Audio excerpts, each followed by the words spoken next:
And so finally, she kind of just asked the question, and I'm just like.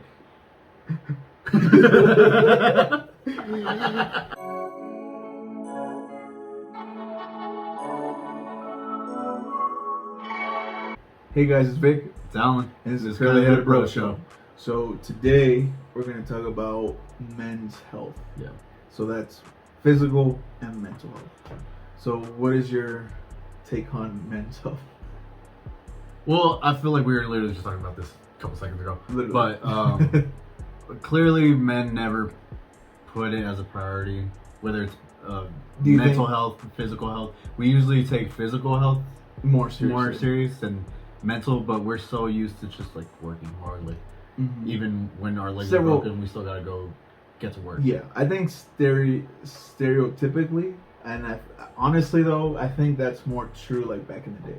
Like No, like, things have definitely changed, but our parents, like like for an example, like my dad doesn't believe in mental health, and and not like there isn't mental health, but I'm saying like nowadays we're more informed. Like hey, like we have issues like mentally, right? So we don't do just you- ignore our issues anymore. That's the thing. exactly. Do you take care of your mental health?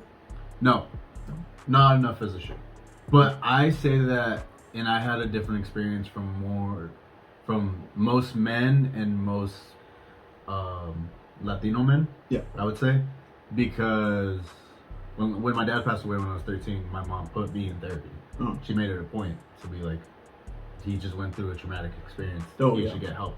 I didn't feel like I needed the help when I was 13, 14, 15. I think he put me in when I was 15. So it was like a couple years after.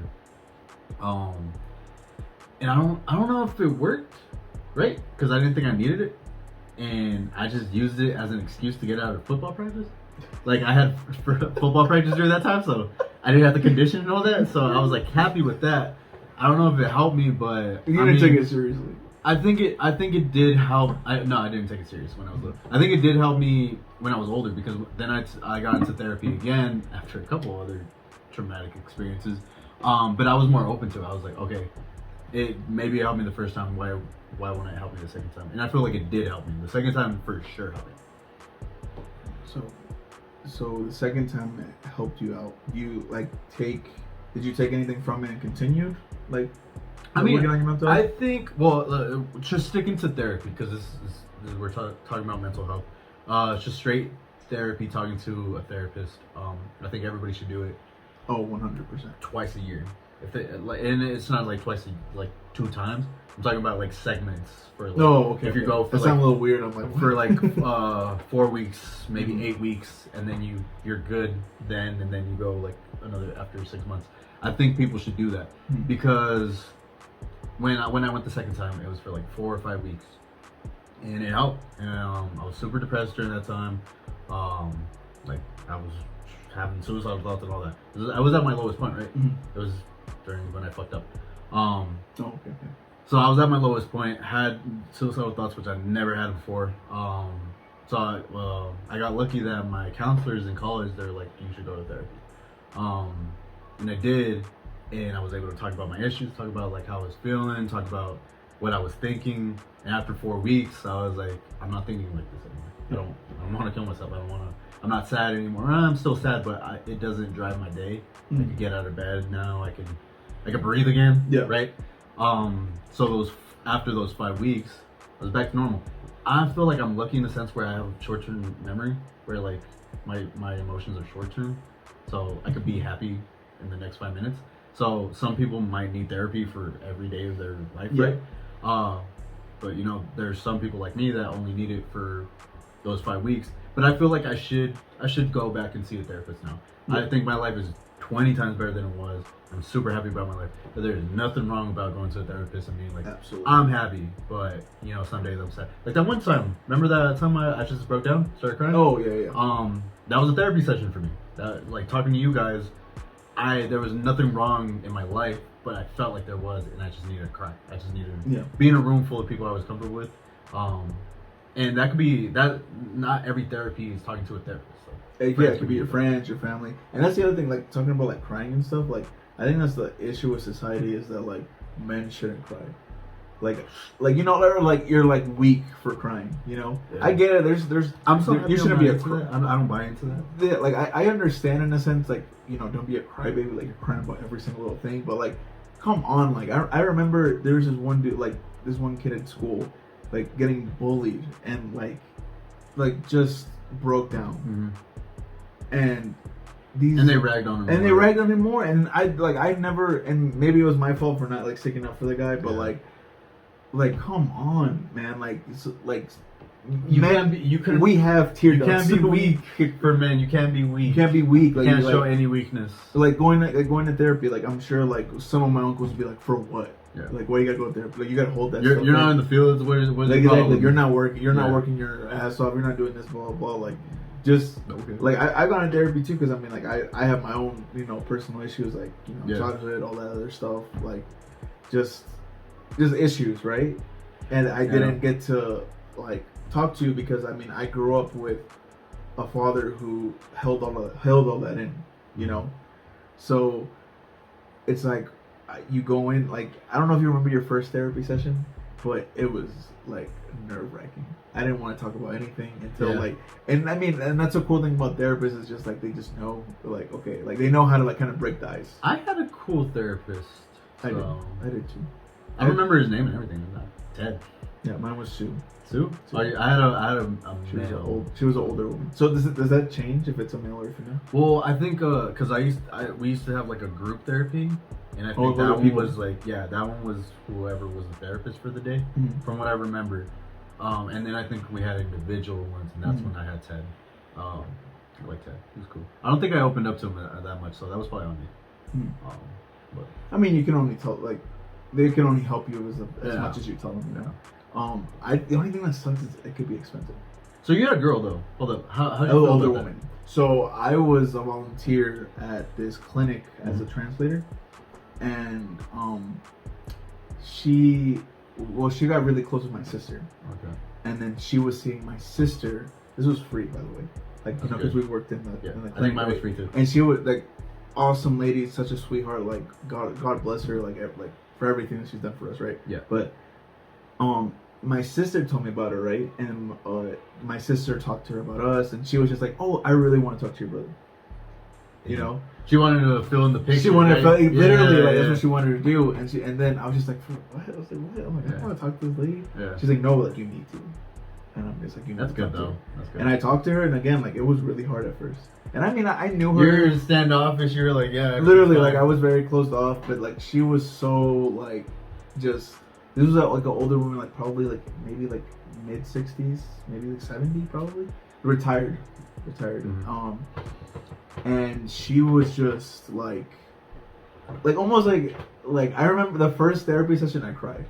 Ooh. Yeah, I cried because like it was so hard to like just say the things that I needed to say at the moment, like just the way that I was feeling, and I was going just through a lot. Like I wasn't doing it in school. I was kind of a pothead. Like okay. I was. You were going through your phase. I was going through my phase. Like I was like I said, like my main thing was I was like skipping a lot of school. I was failing. I was lying to my parents about all that, and I was having issues with like in my household, like with my parents. Yeah. You know, and it was just hard. I mean, like it might not seem like a lot to somebody, but like it just made me want to keep going. You know, it made me want to like. I never cried during therapy. Oh, I cried with you guys, but I'd never cried during therapy. I cried during. It's just. I could talk about my worst moments in therapy. I could talk about everything that I hated in my life, and it was just like somebody else was there for some reason. When I talked about myself, it was like another person talking about my life. Oh wow. Well, is that like psychopathic? Is that? I don't know. Is that psychopathic? I don't know. But no. The reason why I cried was because like I never knew this was true, but until it happened to me, is that your mind like hides you away from like certain things, right? Mm-hmm. Like blocks off the thing to protect you. Yeah. And she literally like kind of like unraveled that. Like I remembered something traumatic that happened to me, right? And like bawling, dude. Like when I remembered it, or when I had that kind of like that aha moment, like it hit me like a truck. Yeah. Like it hit me so hard that like that situation had me like messed up. I'm scared that's the thing. I'm like, it was scary, right?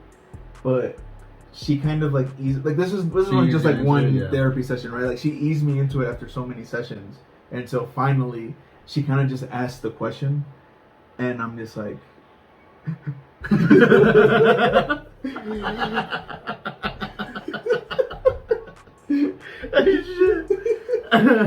No, I said I'm scared because I'm really open about my traumatic experiences, right? Like I talk about my life like it's nothing, right? Like you've heard my story. So I am super scared of what I don't remember, right? Because you've heard everything I've talked about. I talk about anything and everything. So what is so bad in my life bad that I think that I can't even think of, dude, right? Like, you'd be surprised. I mean, when it happened, like I said, when it happened to me, like it was almost traumatic remembering. No, it is. It's always traumatizing. But like, but it helps though. It helps you to like move on from it, you know. So I mean, that's mental health, right? So then going on to physical health. So I'm eating Cheetos right now. Like Gatorade, I have chips too. Like some people could still do that at our age, but we shouldn't be. We shouldn't be doing that. No. I mean, especially me. Like, I'm definitely like heavier than you. You're bigger than me, yes. But you work out. This. You go to the gym. I go to the gym. I'm trying. You know, it's like I think with anyone, not just men. I think you gotta go to the gym, guys. We like and girls. We just and non-binary. Happy Pride.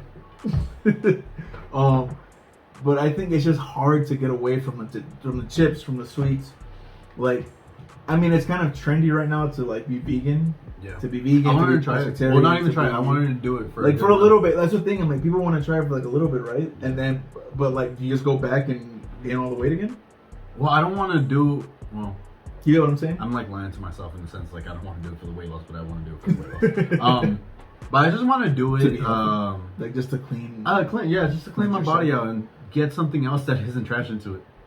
Exactly. I mean, I would want to too. Like, it's hard, man. What do you do? Because I said you go to the gym, but what do you in your head? What do you do to physically stay healthy? So what I do, right, or what I've been doing, is I go to the gym, obviously, right. Mm-hmm. What I'm trying to I haven't been doing it lately, but before, what I would try to do is like wake up, stretch. Like I've been trying that, and it helps. Like it helps me like you kind of get ready for the day. I'm usually try not necessarily skip breakfast, but like do like a smoothie or something. Small breakfast. Like a small breakfast. I was just making smoothies. Like it's kind of like a detox smoothie, but it's like a lot, you know. So just to kind of keep me going until lunchtime. Yeah. Like 12, and then eat something like you know, like a grilled chicken or something. It's hard for me, and maybe I could do it later. Like just eat a salad, you know. Yeah. Or eat like, you know, I don't know. It's hard. Like you get what I'm saying? Like just eat a salad and then call it a night. But like like definitely do that, work out, and then try to fall asleep at a good time. And drink nothing but water. Obviously not. But but that's the thing. I'm like I've done it before. What's hard is when you start hanging out with people. Yes, your friends. Like just hanging out. Us two hanging out right now. Let's go get snacks. Yeah. Right. Not to talk crap about our other friends, but like definitely like eating out all the time. Like that's not good. Yeah. It's not good for you. But particularly with men, right? It is. I feel like easier for us to put off weight than women. For sure. Yeah. Well, I mean, but there's typically we're like men working construction. It's fine, right? Yeah. Like they're working. If you have hard, like a physical demand. Us, we shouldn't be doing anything. Because I work in an office. We both work in offices. Yeah, exactly. So we should be like active and stuff. But like I think too, there's also like kind of like an inner like as a competition almost. Like when you see like another dude who's buff or whatever, like at the gym, right? Yeah. I mean that's the reason why we want to get buff. It's just no, I mean I feel like we always have this inner turmoil of never being satisfied, even when we're at the point we want to be. Because I remember being I remember being 19, skinny as hell. Like I was skinny. I weighed 140 pounds. Uh-huh. I was a twig, and I was happy because I was skinny. But I always wanted to be the buff. I always wanted to be fit. Oh, okay. And now that I'm like bigger and I'm like lifting heavier weight, I'm lifting way heavier than I like lift when I was 18, 19. But I still got this tummy and like this fat all over the place that I have to like learn to be comfortable with. Like, I still want to lose weight. I still want to get rid of stuff, but like I don't feel like I'm ever gonna be satisfied, whether I'm big or small. No, I get that. No, like with that too though. I felt that way, right? I don't when I weighed like 170 like 2 pounds and 70, like 72, 73, somewhere around there, right? I literally thought I was fat. I would look, yeah, like that. Maybe that's like subconscious of myself. But I mean, I wasn't like buff or anything. I was like kind of lean. Like I didn't have abs. I wasn't like ripped or anything. But like I was trying to work on that. Fit though. I was fit. I could run. I was fit. Yep. Right. And I still thought like this is not good enough. And now look at me now. You get what I'm saying? Like in those moments, like where I said this to you earlier, to be 18 again. Bro. Yeah, exactly. Just to be like 18 again, to be, and we're like 25. I don't know, man. 7 years. It's 7 years. It's 7 years. And not taking care of ourselves. But that's the thing, and that's what I'm scared of. Yeah. Is that like once I get older, it's gonna be a lot harder to do this. So that's why like I at least. This sounds like a really long-term goal, and I'm not trying to make it a long-term goal, but I at least want to be like at a healthy weight. Yeah. By the time I'm 30, you get what I'm saying? Oh no, I want to be in a healthy weight by next year. But and be able to keep it right, and be at a healthy weight, and keep it till 30 and like beyond, you know. Yeah. So that's what like is important to me. But so that's our tech. I feel like we're good on this topic. That's our takeaways for this week is go see a therapist, whether it's a real therapist. I know some are expensive and sometimes your health insurance doesn't cover that, but use your friends. Use your friends as therapists. Friends that you trust. Yeah. Friends that you trust. Definitely like, pick and choose. Yeah. Because sometimes, you don't want to tell your deepest, darkest secrets to your friends either. Because sometimes they're not friends. Yeah, sometimes they're not friends. There's multiple ways to go into therapy. And also work out. It doesn't have to be a heavy workout. Yeah, eat healthy. Dude, honestly, eat your veggies. I feel like I'm better at that now. Walk outside. I think I read something that like literally like every human being should at least be outside for 30 minutes. Mm-hmm. Like just a 15-minute walk a day is working out. Literally, I'm on some channels and every channel I like read upon, 15-minute walk is all you need. Well, you need more. It helps. I mean, we're definitely not like like professionals at this, but I think the basics of just like do something like being physically healthy will help you out mentally and vice versa. I think if you're in a good state of mind, like you will probably want to work out more. Yep. If you're healthy like physically, you're probably maybe in a better state like mentally. That might not be like 100% true, but like I think it is. Leave a comment on how you stay mentally healthy and physically healthy. Yeah, how do you work on your health for us and for everybody else? Not just men. I know we talked about men, but I mean but that's because women. we're not women. We can't really speak for women. Maybe we'll have a guest and we'll talk about how women, but women, physically, ladies, non-binary friends, let us know how you stay healthy too. Yeah. But yeah, that was our show this week. All right, guys. See you. Bye. Bye.